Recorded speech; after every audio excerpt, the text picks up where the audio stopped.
In 1948, the land between the Mediterranean Sea and the Jordan River is breaking apart. British rule is ending. Authority is fading. Power is shifting village by village, road by road. Only months earlier, the United Nations approved the UN partition plan. It called for 2 states, one Jewish, one Arab. Jerusalem would be under international control.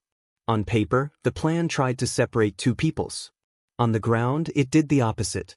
Violence began almost at once. By early 1948, the British are preparing to leave. Police stations are abandoned. Army posts are emptied. Weapons are sold, stolen, or left behind. There is no single authority left to keep order. Local militias step in to fill the gap. When the British mandate officially ends in May 1948, the war becomes open and regional. Armies from neighboring Arab states cross the borders. Their stated goal is to prevent the creation of a Jewish state. On the other side, the newly declared state of Israel mobilizes every available fighter. This war does not look like earlier European wars. There are no long trench systems. No fixed front lines. Control changes often and quickly. One hill can decide the safety of a road. One road can decide whether a town survives. The Galilee in the north becomes one of the most fragile regions. It is mountainous and difficult to control. Roads are narrow. Villages are scattered across hills and valleys. Whoever controls the high ground controls movement. For Israeli leaders, the Galilee is a problem that cannot be ignored. Jewish settlements there are isolated. Some are surrounded by Arab villages. Supply convoys move under constant threat. If the north collapses, the entire country is exposed. Arab forces also see the Galilee as key terrain.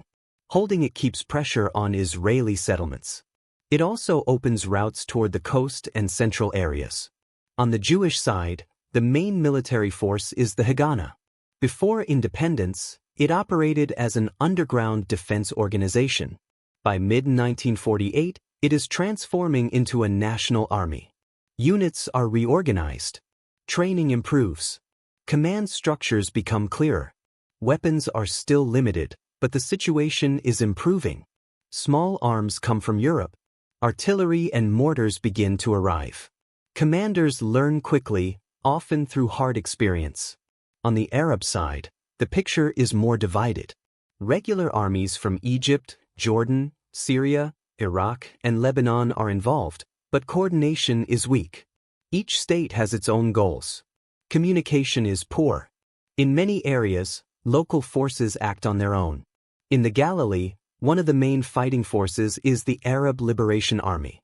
It is made up of volunteers from different Arab countries. They are led by Fawzi al-Kawakji, a veteran officer with experience from earlier conflicts. The Arab Liberation Army controls many villages and roads in the Upper Galilee. They are spread out. Their positions are often strong, but their supply lines are long. Reinforcements are slow. Heavy weapons are limited. Ceasefires and false calm. By mid-1948, international pressure leads to several ceasefires. On paper, the fighting pauses. In reality, it never fully stops. Both sides use these breaks to regroup. Weapons are moved. Positions are improved. Plans are prepared. Each side expects the next phase to be decisive. In the north, many Arab fighters believe the ceasefire will hold longer. Israeli attacks so far have been limited and local. There is no sign of a major offensive. Some commanders assume the Galilee will remain mostly under Arab control. Israeli leaders see things differently. They study maps. They count villages. They look at roads and hills. They understand that the war will not be decided by holding ground alone. It will be decided by breaking the enemy's ability to fight as a force. Speed becomes the central idea. Why the Galilee matters? The Galilee is not just land. It is leverage. If Israel controls the Galilee, it secures its northern border. It protects its settlements. It strengthens its position in any future negotiations. If Arab forces hold the Galilee, Israel remains divided and vulnerable. Supplies must move under fire. Reinforcements are delayed. The war drags on. By October 1948, Israeli commanders believe the moment has come. Arab forces are tired. Their lines are thin. Coordination is weak. Intelligence suggests surprise is possible. The decision is made to strike hard and fast. The plan is named Operation Hiram. What happens next will not be decided by speeches or promises. It will be decided in the hills, in the dark, by infantry moving quickly from village to village. The northern war is about to reach its breaking point. For the men moving through the Galilee, the war is close and physical. They advance on foot, often at night. The terrain is steep. Paths are narrow. Every movement is slow and deliberate. Israeli infantry units move in small groups. Many soldiers are young. Some arrived in the country only months earlier. Their training is uneven, but their orders are simple. Move fast. Take the high ground. Do not give the enemy time to react. They carry rifles, light machine guns, and grenades. Mortars follow behind where roads allow. Communication is basic. Runners are still used when radios fail. Confusion is common, especially in the dark. Across the hills, Arab fighters wait in village positions. Many know the land well. Some are local villagers. Others came from Syria, Iraq, or Lebanon to fight. They hold stone houses, ridgelines, and roadblocks. Their weapons are similar: rifles, machine guns, a few mortars. When the fighting begins, it is sudden. Israeli units appear from unexpected directions. Fire comes from several sides at once. In some villages, resistance collapses quickly. In others, fighting lasts for hours. For both sides, fear is constant. Sleep is rare. Food is short. Ammunition must be counted carefully. Every village taken or lost feels final, even though the front keeps moving. Operation Hiram is built around speed and coordination. Israeli commanders avoid slow sieges. They aim to break the enemy's ability to respond. Attacks are launched at night or before dawn. Multiple brigades move at the same time. Villages are bypassed when possible and surrounded later. Roads are cut to stop reinforcements and retreats. This method puts Arab forces under immediate pressure. Units that might have held out longer are isolated. Commanders lose contact with their fighters. Orders arrive late or not at all. The Arab Liberation Army had planned to defend key villages and hills, but their positions are spread out. When Israeli forces attack several points at once, the defense bends and then breaks. Artillery and mortars play a key role. Even limited firepower has a strong effect in tight village streets. Explosions echo through stone buildings. Defenders often cannot tell how large the attacking force is. Israeli units also make mistakes. Some attacks run into heavy fire. Some routes are blocked. Casualties occur. But the overall momentum remains forward. Each success opens the way for the next. The weapons used in Operation Hiram are simple but deadly. This is not a war of tanks and aircraft dominating the battlefield. It is a war of infantry and light support weapons. Rifles are the main tool. Bolt-action and semi-automatic rifles are common on both sides. Light machine guns provide suppressing fire during advances. Mortars are used to soften defenses and force defenders to take cover. Artillery support is limited but growing. Israeli forces now have more guns than earlier in the war. Even small artillery units give them an advantage, especially against fixed village positions. Vehicles are used carefully. Roads are vulnerable to ambush. Trucks carry supplies and troops when possible, but many movements are on foot. There is little armor involved in the Galilee fighting.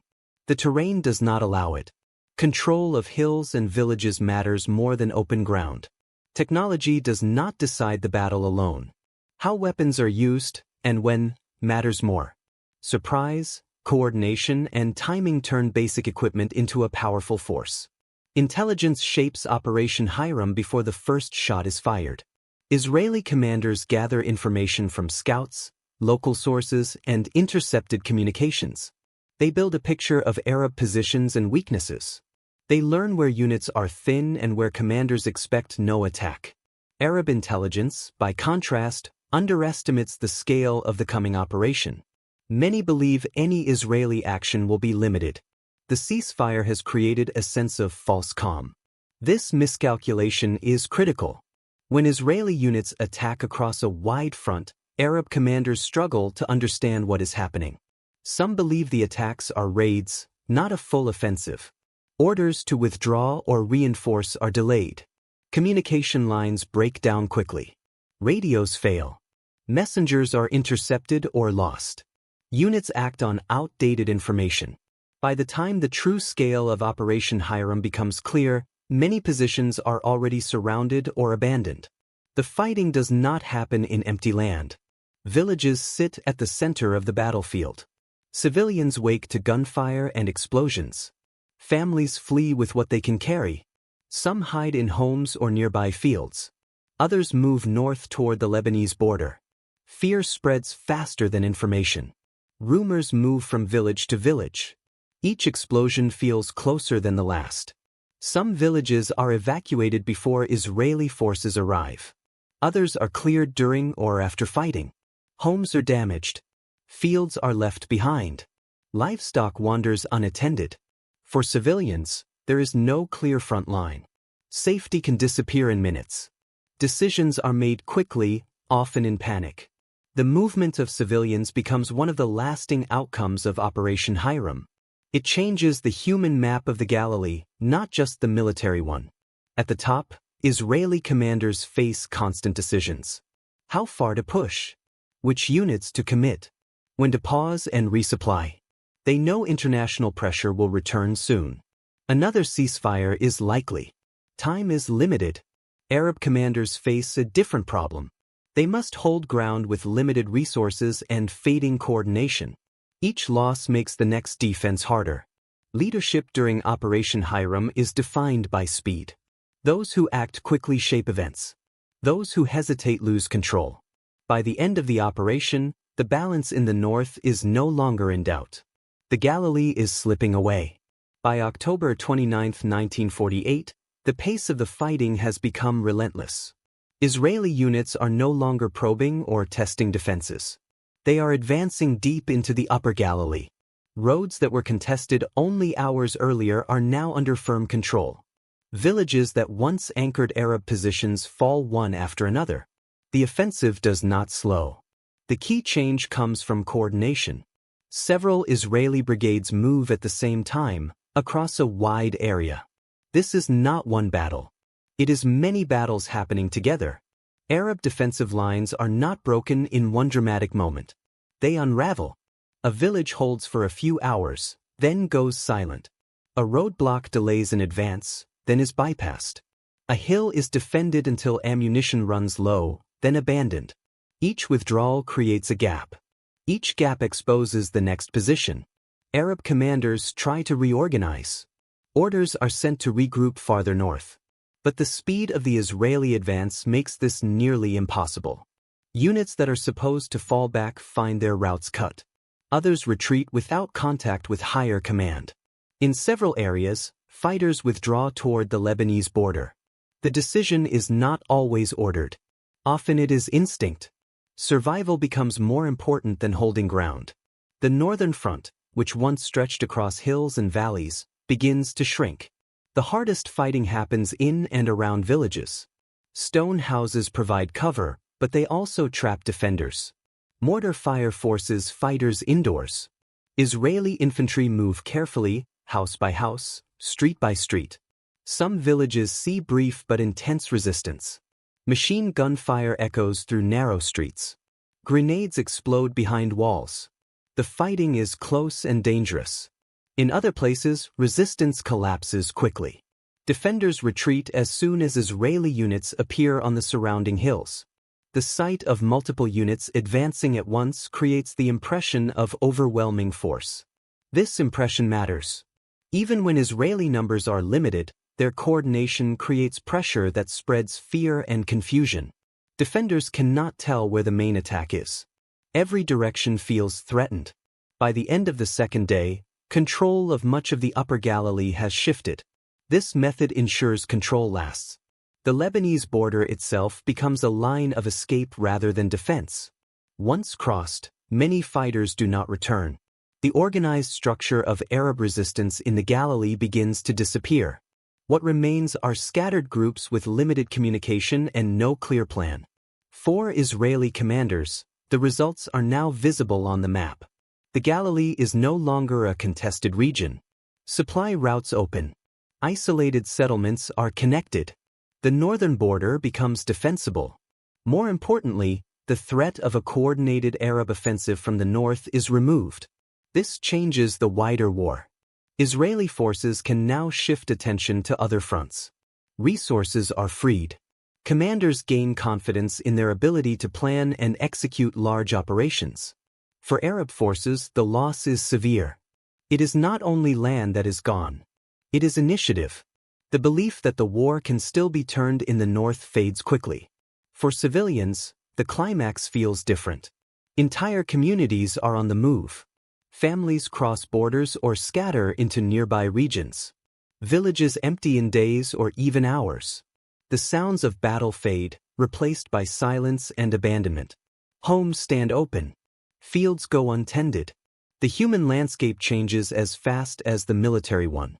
These movements will not be reversed when the fighting stops. By early November 1948, Israeli forces control nearly all of the Upper Galilee. The northern front, once unstable and dangerous, is now firmly held by State of Israel.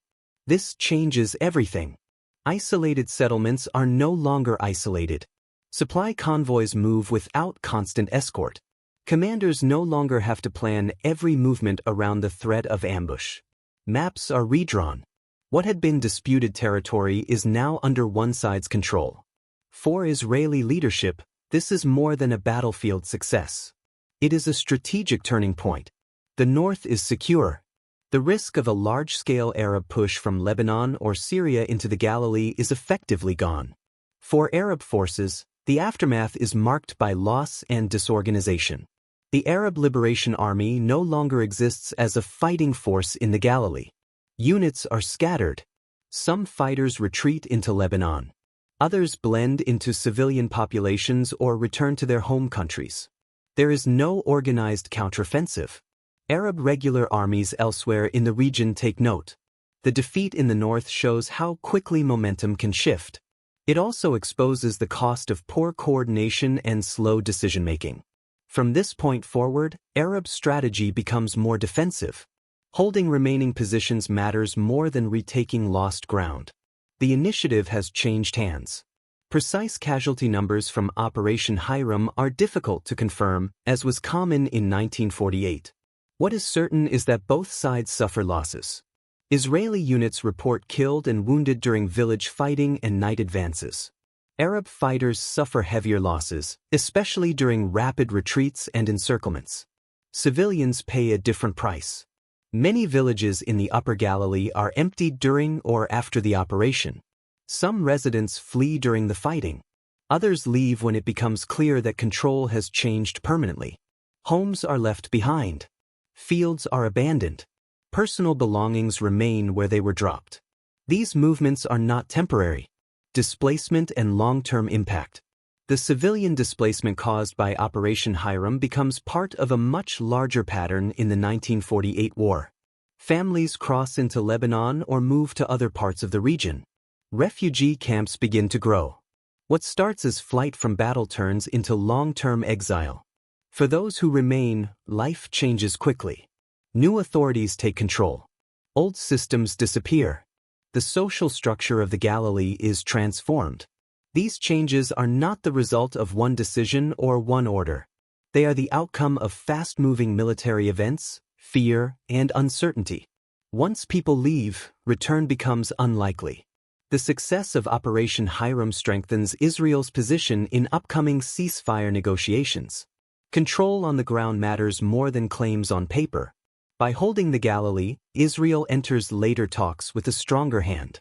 Borders that will later be formalized are shaped by what happened in these days. International observers take note. Reports are written. Maps are studied. The results of the operation are no longer reversible. Military leaders on all sides draw conclusions from Operation Hiram. Speed matters. Coordination matters. Surprise can decide outcomes even when numbers are limited. For Israel, the operation confirms the value of unified command and rapid offensive action. For Arab forces, it exposes the dangers of fragmentation and delayed response. These lessons will shape future planning, not only in 1948, but in later wars as well. By the time the next ceasefire takes hold, the Galilee is quiet. Not peaceful, but controlled. The front that once threatened to split the young state is gone. In its place is a firm line, defended and supplied. The war continues elsewhere. Soldiers fight and die on other fronts. But in the north, the outcome is settled. Operation Hiram has done what it was meant to do. Operation Hiram did not end the war. Fighting continued in the south and along other borders. But in the hills of the Galilee, something important had settled. The outcome was decided not by a single battle, but by a pattern. Speed over hesitation. Coordination over fragmentation. Movement over static defense. In a matter of days, a region that had been contested for months changed hands for good.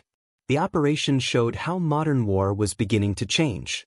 Control was no longer only about numbers or strong positions. It was about timing. About striking before an opponent could understand what was happening. About turning limited resources into decisive force through planning and surprise. It also revealed the limits of ceasefires without trust. Pauses in fighting did not mean peace. They became moments to prepare for the next phase. When the fighting resumed, it did so with greater intensity and clearer purpose. For soldiers, Operation Hiram was not remembered in speeches or headlines. It was remembered in night marches, sudden firefights, and villages taken under fire. For civilians, it was remembered in roads taken north, homes left behind, and lives interrupted without warning. The Galilee that emerged after the operation was not the same Galilee that existed before it. Its human and political landscape had shifted. These changes would shape borders, negotiations, and memories for decades to come.